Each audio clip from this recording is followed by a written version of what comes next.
Grace and mercy and peace belong to you from God our Father and from our Lord and our Savior Jesus Christ. Amen.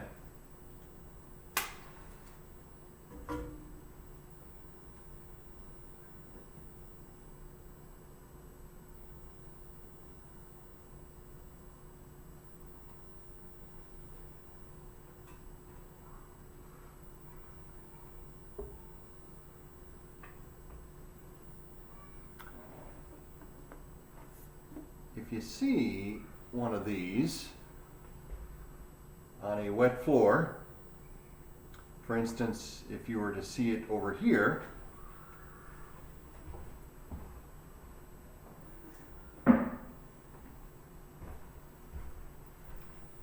near some steps no less, you probably would not look at that orange cone that says wet floor.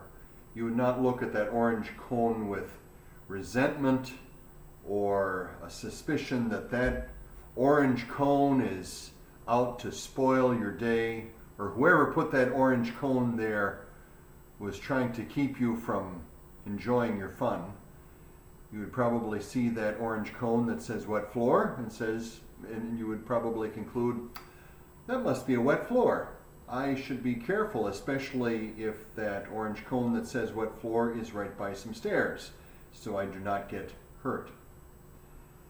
And yet, your old sinful nature and my old sinful nature, when we see the Lord's will for our lives, many times we do not approach it with appreciation or seeing it as loving wisdom from a loving Heavenly Father who wants the best for us.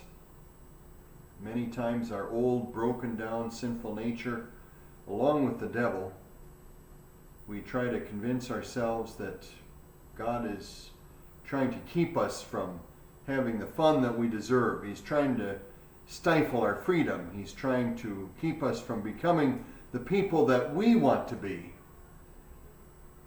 Isn't that the madness of sin?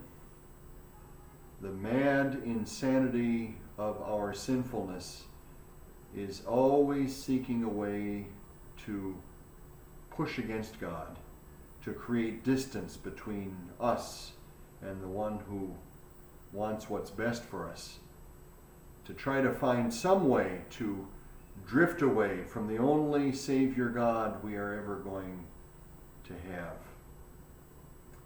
And yet, even though you and I were born with such a hardened, calloused attitude towards the God who created us, God in love chose to come here and to do what was necessary to save us from ourselves.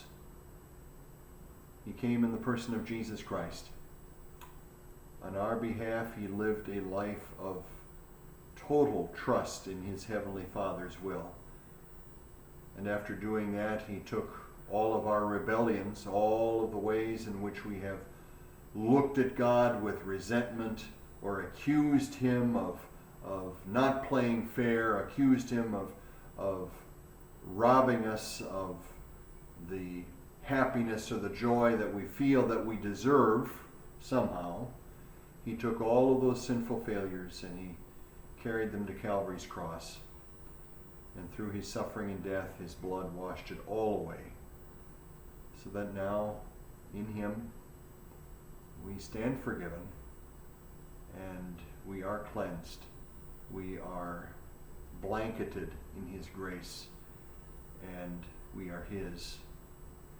And that same gospel message is what empowers us to look at the Lord's will for our lives with fresh eyes, with the eyes of faith, to see his will for our lives not only as an opportunity to thank and praise him for what he has done for us, but to look at his will for our lives with trusting eyes, to trust that when we follow where he leads, he is seeking out what is best for us, because his love for us is of a kind that is truly beyond our grasp.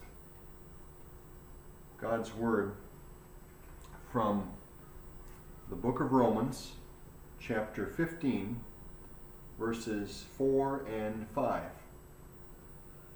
For everything that was written in the past was written to teach us, so that through endurance and the encouragement of the Scriptures we might have hope. May the God who gives endurance and encouragement give you a spirit of unity among yourselves as you follow Christ Jesus. Let's pray the Lord's Prayer. Our Father, who art in heaven, hallowed be thy name.